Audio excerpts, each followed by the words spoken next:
What's going on, everybody? Liam here from Everything NYJ, and I am doing a video that I don't even want to talk about. The dumpster fire that was the Jets at the Denver Broncos getting blown out, shut out, 26-0 during Denver's home opener, and the Jets continue to be a circus, the laughingstock of the NFL. This game makes me just want to yak. It's utterly disgusting. And once again, only 3 weeks into the NFL season, we now have more questions than answers. But let's start off with the defense, which I guess if you want to call the defense a positive, I guess they are the most positive thing about this team. Kicking off the game, Denver had the ball. Defense had a nice stop, ending their opening drive. CJ Mosley played very well. He had a big stop at the goal line. They scored right after that, but nonetheless, he did have a big stop at the goal line. Quinn Williams had 2 sacks, and he's jumping around celebrating when they're getting shut out. But that's really about it, man. Zack Wilson, he had 160 yards, no touchdowns, 2 interceptions. At least it's not 4 interceptions, it's 2 interceptions if you're looking at it as the glass is half full. But that's still ugly, And now the problem is Zack Wilson looks lost, he's confused, he looks scared, and he's slowly but surely starting to develop bad habits. And this is, going to become, I can't even talk, I'm so angry. This is going to become a reclamation project sooner than later. It's not just on him, though, he's not getting the ball out. He has absolutely no protection, and he's just getting his ass kicked back there. He has no protection. He's getting sacked. I think it was 5 or 6 sacks yesterday. When he is getting the ball out, the wide receivers are just dropping it. Corey Davis is starting to become a problem. He was supposed to be one of the bigger signings of this offseason, and, now he's good for a drop or 2 every game. The offensive line, they just look lost.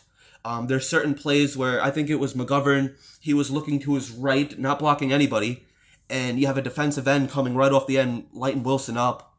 Greg Van Roten, he's getting dragged 7 yards, and it's just, sooner or later, Zack Wilson is going to get hurt. It's inevitable at this point. If they do not start playing better, it's going to get really ugly, more ugly than it already is, really fast, right? And then it was just the stupid penalties. That's another big thing. The Jets continue to shoot themselves in the foot with these stupid penalties. The taunting penalty by Hardy, when you're getting shut out, is just ridiculous.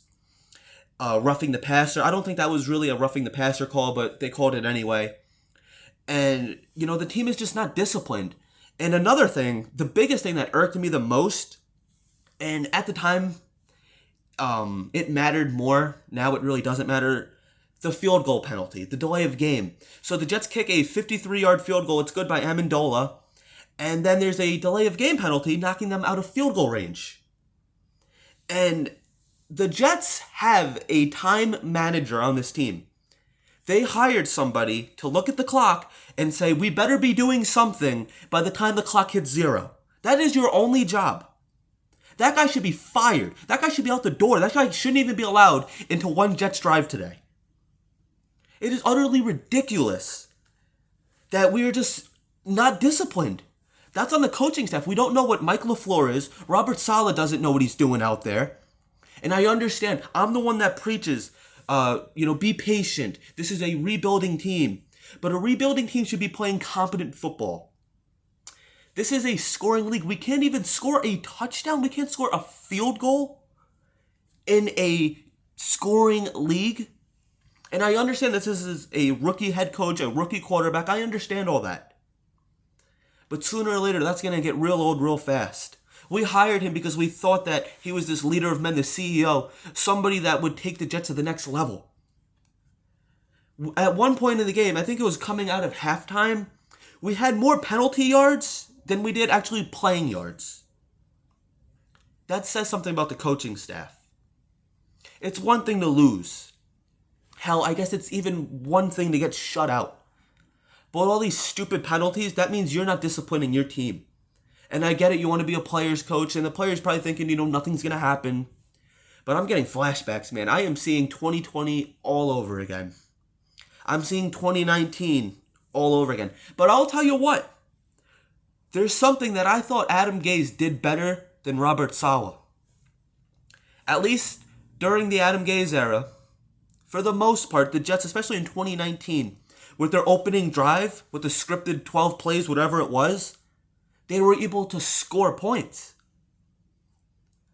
They weren't getting shut out. We're 3 weeks into Robert Saleh's tenure. And we've been blown out every game, except for Carolina. Carolina was arguably easily the Jets' best game. And now we're getting blown out every week. It's not even close. We're not even in the same league as these guys. It's disgusting. You know, coming out of halftime, they called a timeout 45 seconds into the second half because they didn't know what the hell they were doing. Did they not learn? Did they not talk in the locker room at halftime? The Jets have not scored a touchdown in 2 games now. They lost to New England. They only scored 6 points.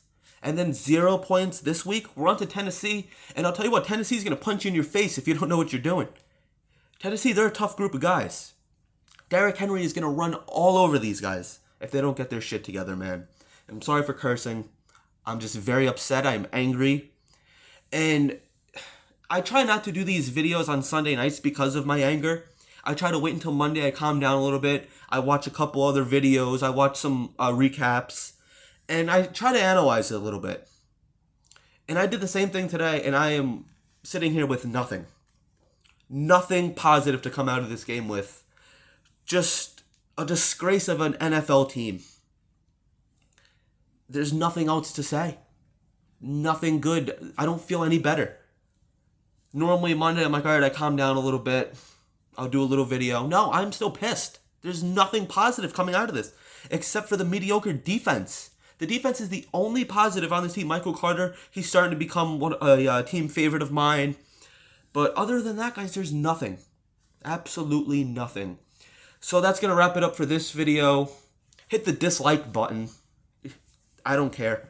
Hit the dislike button. Let me know how angry you are. Follow me on Twitter at everythingnyj. We could discuss this Jets therapy session Wednesday for the Everything NYJ podcast. If you want to tweet me your questions, go ahead and do so. I'll possibly use them on the podcast. We're going to continue to talk about this dumpster fire of the New York Jets. But until then, thank you guys. Remember, we are in this together. I'm here if you guys need me. Hit me up. Thank you, I guess.